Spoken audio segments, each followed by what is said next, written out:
जी का, जिन्होंने मुझसे वादा किया था कि हम आने वाले 1 साल के अंदर आपको बुलाएंगे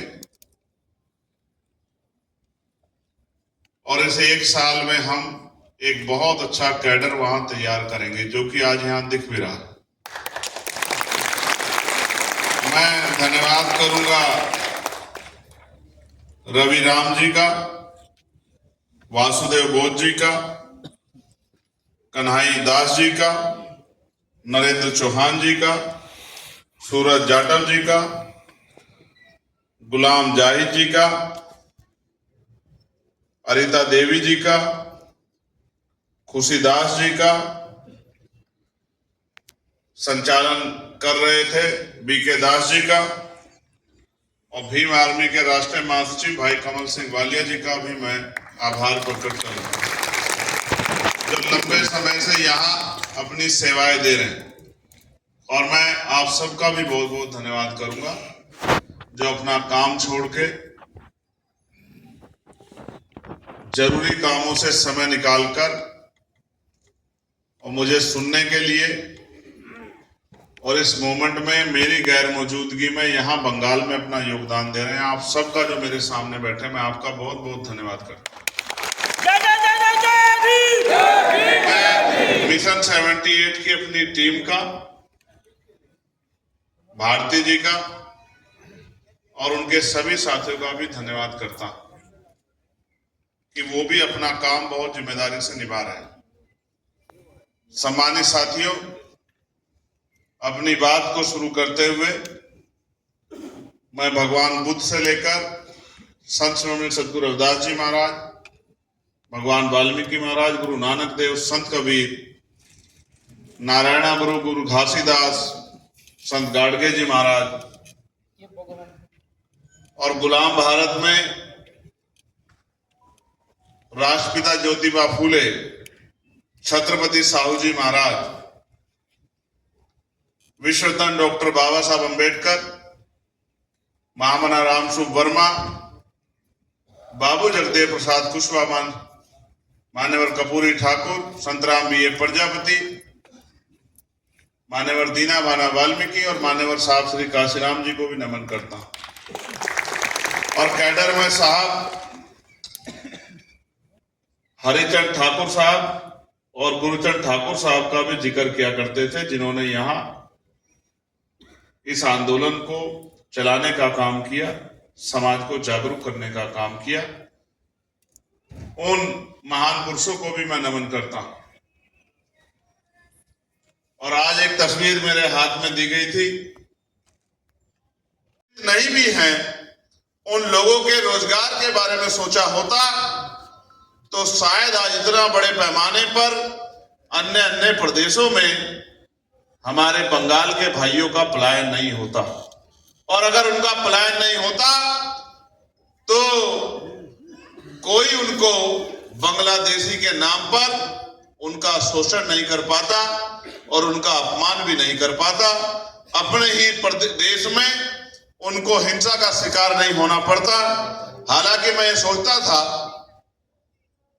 कि ये जिम्मेदारी बंगाल की सरकार की है कि जब बंगाल के किसी व्यक्ति पर देश में कहीं हमला हो, उसको अपने प्रदेश के जिम्मेदार नागरिक की रक्षा सुरक्षा की जिम्मेदारी उठा के सवाल जवाब करना चाहिए।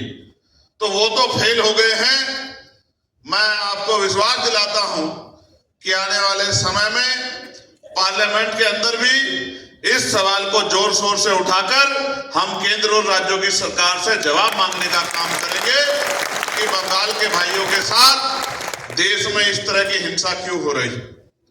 प्यारे साथियों, जिस तरह से वक्फ के आधार पर अमेंडमेंट लाकर मुस्लिम भाइयों की संपत्ति को सरकार लूटने का, केंद्र की सरकार लूटने का काम कर रही है, उसी तरह से दलित वर्ग को जो जमीनें मिली थी या उनके पास है, उन जमीनों को भी देश भर में अन्य अन्य सरकारों के गुंडे लूटने का, छीनने का काम कर रहे हैं।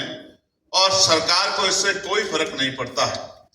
हमने वक्फ के खिलाफ भी जो अमेंडमेंट आया, कानून बना है, और बीटीएमसी एक्ट जो बोध गया का इशू है, उनके खिलाफ 29 तारीख को मुजफ्फरपुर में एक बहुत मजबूत मोर्चा जो है वो निकालने का प्लान किया है।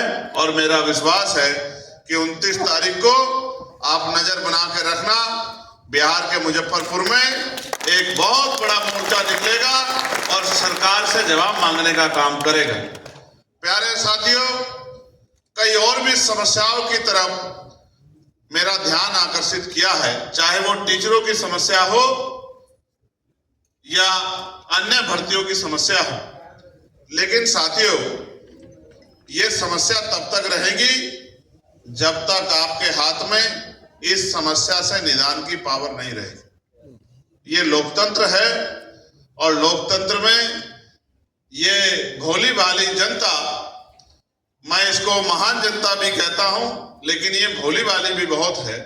ये भोली भाली जनता ये नहीं समझ पाई है, इसकी वैल्यू को नहीं समझ पाई है कि वोट की वैल्यू क्या होती है। जिस तरह मैंने अपने मिशन 78 के साथियों को ये बताया कि एजुकेशन हमारे लिए कितना जरूरी है, वैसे ही मैं आपको ये भी बताना चाहता हूं कि वोट हमारे लिए कितनी महत्वपूर्ण है। मैं एक बार आपका ध्यान है कि एजुकेशन पे, क्योंकि बाबा साहब अम्बेडकर ने कहा है, शिक्षा शेरनी का वो दूध है जो पिएगा वो दहाड़ेगा। आज अगर मैं यहाँ आपके प्रदेश से जुड़े गंभीर विषयों पे और देश से जुड़े गंभीर विषयों पे अपनी बात रखने का काम कर रहा हूं, तो ये शिक्षा की वजह से संभव हो पाया है। दूसरा, शिक्षा को लोग कितना समझ पाए और कितना जो है उसको अमल में ला पाए हैं, कितना उसको अपने जीवन में ढाल पाए हैं, इसका उदाहरण ये है कि बड़े पैमाने पे हम तो ये मानते थे कि उत्तर प्रदेश की भाजपा सरकार 22,500 स्कूल बंद कर रही है, तो वो शिक्षा का रास्ता बंद कर रही है। मुझे तो यहाँ आके पता लगा कि यहाँ की सरकार भी लगभग 16,000 स्कूल बंद करके यहाँ के बच्चों के शिक्षा का रास्ता बंद कर रही है। ये देखकर मुझे लगा कि शिक्षा को लोग नहीं समझ पाए हैं, क्योंकि एक गज जमीन को अगर सरकार छीनने का काम करती तो लोग अपनी आवाज उठाते, लेकिन उनके बच्चों के कल को छीनने का काम जो कल शिक्षा से बनेगा सरकार कर रही है, तो लोग चुपचाप बैठे हैं। प्यारे साथियों, शिक्षा आपको जीना सिखाती है। अगर वो धार्मिक शिक्षा हो तो धर्म के आधार पर आपको जीना सिखाती है, अगर सामाजिक शिक्षा हो तो समाज के आधार पर आपका योगदान आपको सिखाती है, अगर राजनीतिक शिक्षा हो तो राजनीति करना आपको सिखाती है। मैं उदाहरण के तौर पे आपको ये कहूंगा, आप महसूस करके देखिए कि शिक्षा से जो धार्मिक शिक्षा है उससे किस तरह का असर आपके जीवन पे पड़ता है। ये धार्मिक शिक्षाएं तो हैं जो आपको बताती हैं कि